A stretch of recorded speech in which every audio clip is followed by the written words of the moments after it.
ඉතින් කොහොමද හැමෝම සාදරයෙන් පිළිගන්නවා යකාගේ කතා channel එකට යකාගේ කතා කියන්නේ හැමදේම අමුවෙන් කතා කරන තැන. හරි. ඉතින් ඔයගොල්ලොත් කැමතිද Rolls Royce Phantom car එකට? Phantom car එකක් ගත්තා කියන්නේ ඔයාගේ ultimate success එකට ළඟා වුණාද? ඒ කියන්නේ එතනින් එහා එකද ලොකුම stage එක. මේ Phantom car එක ගැන ලංකාව පැත්තෙන් ලොකු කතන්දර යනවා ආයි නෑ බරටම. ඉතින් මට දැන් ඒ කාර් එක ගැනවත් ඒකේ අයිතිකාරය ගැනවත් නෙමෙයි කතා කරන්න යන්නේ. ඇත්තටම ලංකාවේ මේ motivation ගැන කතා කරන බහුබූත කතන්දර ගැන ඒ වගේම ලංකාවේ දියුණු වෙනවා නම් කරන්න තියෙන එකම දෙයයි දියුණු වෙනවා නම් කරන්න තියෙන්නේ. මං කියන්නේ ඔය Phantom car ගන්න level එකට දියුණු වෙනවා නම් හරියට පල්ලෙහෙන් හරි දියුණු වෙනවා නම්. එහෙම නැතුව මොකක් හරි job එකක් කරලා සාමාන්‍යයෙන් ගෙයක් දොරක් හදාගෙන ඉන්න එක නෙමෙයි. දියුණුව කියන්නේ එක් එක්කනට අනුව වෙනස්. ඉතින් ඔය ලංකාවේ තියෙනවනේ social media හසුරවන social media වලට අනුව කියන දියුණුවක් එක හීන ගේම් ගහනවා මොනවද ගමනක් යනවා මැච් එකක් ගහනවා අරවා මේවා බොරු බයිලා බොරු motivation බොරු ජීවිත කතා සල්ලි දීලා කරන YouTube කතන්දර දුක් විඳලා ගේම් ගහපු ඇටි අමු බයිලා ගොඩක් යනවා. ඉතින් ඕවා ගැන අපි කලින් කතා කරලා තිනවා. කොහොම හරි මේක සම්බන්ධ වෙන්නේ අපි මේ මෑතකදී කරේ වීඩියෝ එකක් ගොඩක් අය බලලා තිබුණා මම හිතන්නේ. ඒ කියන්නේ බුදුදහම පවා නැති වෙලා යන තත්ත්වය ඔන්න ඇති වෙන්නේ කොහොමද කියලා අපි වීඩියෝ එකකින් කරේ. විශේෂයෙන්ම ඇල්ගොරිතම් වලින් තමයි හොඳ නරක තීරණය කරන්නේ. ඒ කියන්නේ හොඳ නරක වගේම හැමදේම තීරණය කරන්නේ මේ ඇල්ගොරිතම්. එහෙම නැත්නම් ට්‍රෙන්ඩ්ස් වලින් social media වල ඇල්ගොරිතම්ස් වලින් හදන ට්‍රෙන්ඩින්ග්ස් වලින්. ඒ කියන්නේ කාටද ගරු කරන්න ඕනේ කාටද අපහාස කරන්න ඕනේ. එකම දේ කරපු දෙන්නෙක්ගෙන් කාටද ගරු කරන්නේ කාටද අපහාස කරන්නේ. කවුද හොරා කවුද ගේම ගැහුවේ. ඒව ඔක්කොම තීරණය කරන්නේ ඇල්ගොරිතම් වලින්. එතකොට සත්‍යය කියන එකත් තීරණය කරන්නේ ඇල්ගොරිතම් වලින්. එහෙම තමයි වෙලා තියෙන්නේ. වීඩියෝ එක බලපු නැති අය ඉන්නවනම් ඔන්න කරුණාකරලා බලන්න.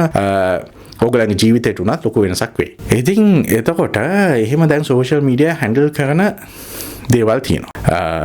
මේක කාලයක් ඉඳන්ම තිබුණා. ඉහළ මට්ටමින් රාජ්‍ය මට්ටමේ ඉඳනුත් තියෙනවා. තව ඒවත් තියෙනවා.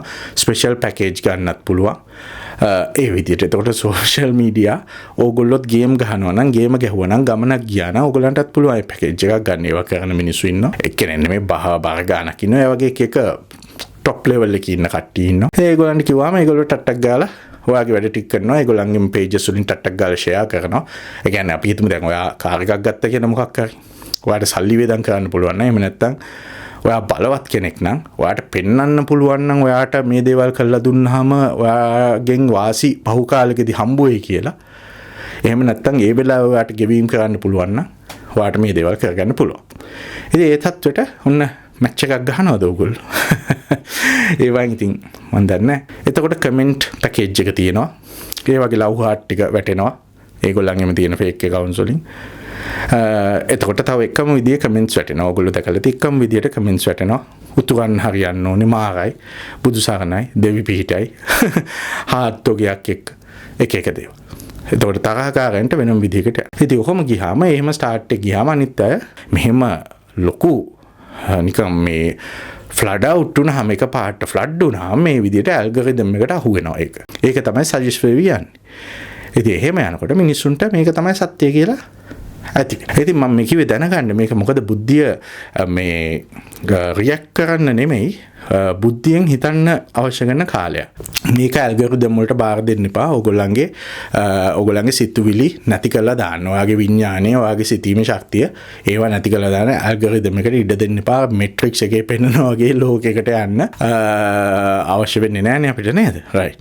අනිත් කාරණේ තමයි ඔය ලංකාවේ ගොඩාක් තියෙනවානේ මොටිවේෂනල් කතා, හම්බානක වැඩ කරනවා, මහන්සි වෙලා වැඩ කරපියෝ.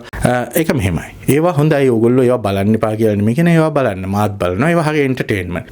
මේ ලංකාවේ ටෙලිනාට්‍ය වලට වඩා හොඳයි එහෙම කතාවක්. ටිකක් පාළු වෙලාවට වගේ. ඔය නිකන් වාහනේ ඩ්‍රයිව් කරනකොට දාගෙන යන්න. ඔය අහගෙන ඉන්න හොඳයි ඒවා. නැත්තේ නෑ. එහෙමයි කියලා ලංකාව වගේ අපේ වගේ මේ තුන්වෙනි ලෝකේ රටවල් වල ඔය කතා කියවන මිනිස්සුන්ගෙන් ඇත්ත කියන්නේ බොහොම දශම ගානක්. එහෙම අයත් ඉන්නවත් දන්නේ ඒ කතාවලුනුත් ඇත්ත තියෙන දශම ගාන. මොකක්ද දන්නවද කතන්දරේ? දැන් මේක වරදවා ගන්න එපා. තනියෙන් දියුණු වෙච්ච මිනිස්සු ඉන්නවා. ඒවා මේවා කතන්දර ඔක්කොම තියෙනවා. මම මේ කියන්නේ දියුණුවේ හිණි පැත්තටම ලංකාවේ නිකම් දේශපාලඥයෝන්වත් නටවන්න පුළුවන් තරමට දියුණු වෙච්ච මිනිස්සු ඉන්නවානේ. ඒ මිනිස්සු කියන කතා තියෙනවානේ. අන්න ඒවා තමයි පොඩ්ඩක් බලන්න. ලංකාවේ ඔය මහා පරිමාණයෙන් දියුණු වෙන මිනිස්සුන්ගෙන් දශම ගාණක් ඇති ඇත්තටම එහෙම දියුණු නැහැ මන් දන්නේ නැහැ. ඕගොල්ලෝ ඉන්නවා නම් ඔන්න උදාහරණ කමෙන්ට් කරන්න. ඒ විදිහට. එහෙම නැත්නම් ඉතින් ඔය කතා කරන හැමෝම එක තැනක් හංගලා තමයි ගහන්නේ. අර සපු මල්ගේ බෙලි මල් වතුර කඩේ වගේ. මම වීඩියෝ එකක් කරා මම දන්නේ ඒක සමහර අයට තේරිලා තිබෙත් නෑ. ඉතින් අවුලක් නෑ. ඒ කියන්නේ එක තැනක් හංගනවා. හංගනවා කියන්නේ කනෙක්ෂන් හදාගත්ත තැන. ඒ ආණ්ඩුවක් එක කොන්ත්‍රාත් ටිකක් කරගන්න, බැංකුවකින් ලෝන් ටිකක් කරගන්න, එතකොට ටෙන්ඩර් ටිකක් දාගන්න, ණය ටිකක් කපා ගන්න. ඔය වගේ විශේෂයෙන්ම කොන්ට්‍රැක්ට් ටිකක් අල්ල ගන්න තැනකට කනෙක්ෂන් එකක් හදා ගන්නවා කියන්නේ ඒක තමයි මැච් එක. ඒ විදිහට තමයි කට්ටිය යන්නේ. ඒ විදිහට තමයි වැඩේ කරගෙන තියෙන්නේ. ලොකු තත්ත්වෙ ඉන්න මිනිස්සු අද වෙනකොට ඒ ටික කියන්නේ මහන්සි වෙලා. දැන් ඔය රස්සාවක් කරන මිනිස්සෙක් කියමු. ඔෆිස් එක වැඩ කරන ඒ මිනිස්සයා ඔය කරන වැඩේ ලිපිලේඛන සම්බන්ධ වැඩේ මහන්සි වෙලා තව හයියෙන් කරා කියලා ඒ මිනිස්සයාට දියුණු වෙන්න බෑනේ. වත්ත උදළු ගන්න එහෙම නැත්නම් පිරිසිදු කරන මොප් කරන කම්කරුවෙක් ඒ වැඩේ මහන්සි වෙලා හයියෙන් කරා කියලා දියුණු වෙන්න බෑනේ. ඉතින් ඔය ඉන්න වැඩේ මහන්සියෙන් හයියෙන් කරා කියලා මැච් ගහන්න ගමන් යන්න බෑ. ඉතින් ඕගොල්ලෝ මොටිවේෂනල් කතා අහනවා නම් ඔය මොටිවේෂනල් වැඩමුළු වලට සල්ලි ගෙවලා නම් යන්නේ කේ මන් දන්නේ නැහැ. ඕක ලෝකෙ පුරා මහා බිස්නස් එකක් වෙලා තිබුණා මීට අවුරුදු 10කට විතර කලින්. දැන් ඒ තත්ත්වේ නෑ. දැන් ලංකාවේ තියෙනවා මං හිතන්නේ. මොකද ඒවා ඕගනයිස් කරන මිනිස්සුන්ගේ ආදායම් මාර්ගය තමයි ඒවා. මේ මිනිස්සු මේ දියුණුවක් ගැන කියලා දුන්නට ඒ ඕගොල්ලන්ගේ සල්ලි වලින් තමයි ඒගොල්ලෝ දියුණු වෙන්නේ. මොටිවේෂනල් වැඩමුළු කරන මිනිස්සු. එතකොට මොටිවේෂනල් කියන්නේ ඔය මැච් ගහපු කතා කියන මිනිස්සු උනත් ඕගොල්ලෝ අල්ලගත්තොත් පොඩ්ඩක් අහගන්න ඇත්තම කන්ටෙක්ස්ට් එක හදාගත්තේ කොහොමද ඒක කරගන්න ඔයාලට සපෝට් එකක් දෙන්න කියලා. ඉන්න ආණ්ඩුව එක ඩීල් දාගත්ත එක. එතකොට ඕගොල්ලෝ ඉගෙන ගන්න ඕනේ කොහොමද මේ ඩීල් එක ඒකට සෙට් වෙන විදිහ. කොහොමද ඒක විතරයි ඒගොල්ලන්ගෙන් අහගන්න ඕන. චූටි තැනක් තියෙන. ඒ තැන තමයි ඒගොල්ලෝ කියන්නේ. ඉතින් ඒක ඩීල් එකක් නෙමෙයි. ඒක තැන නෙමෙයි අම්පාන. හැබැයි මුල්ම ඩීල් එක දාගත්ත තැන කොහොමද කියලා. පිටරටවල වල එක වෙනම කතාවක්. දියුණු වෙන්න එක හැමෝටම පුළුවන්. ඒක වෙන කතාවක්. අපි ඒක ගැන කතා කරලා තිනවා ඕස්ට්‍රේලියාව සම්බන්ධයෙන්. පේනවනේ ඔය උඩින් ඉන්න මිනිස්සු ඕනේ ආණ්ඩුවක් එක සෙට් වෙනවා, සල්ලි ටිකක් වියදම් කරනවා, ආණ්ඩුව දා ගන්නවා සාක්කුවට. ඊට පස්සේ Tamanට ඕන විදිහට වැඩේ කරගෙන යනවා ආණ්ඩුව තමන්ගේ සාක්කුව. හරිනේ. එහෙම නැති ඔක තමයි කියන්න ඕනේ අමුෙන්ම. එහෙම නැති හැමෝම පරිස්සමෙන් ඉන්න. අපි ආදර්ශ ගමු.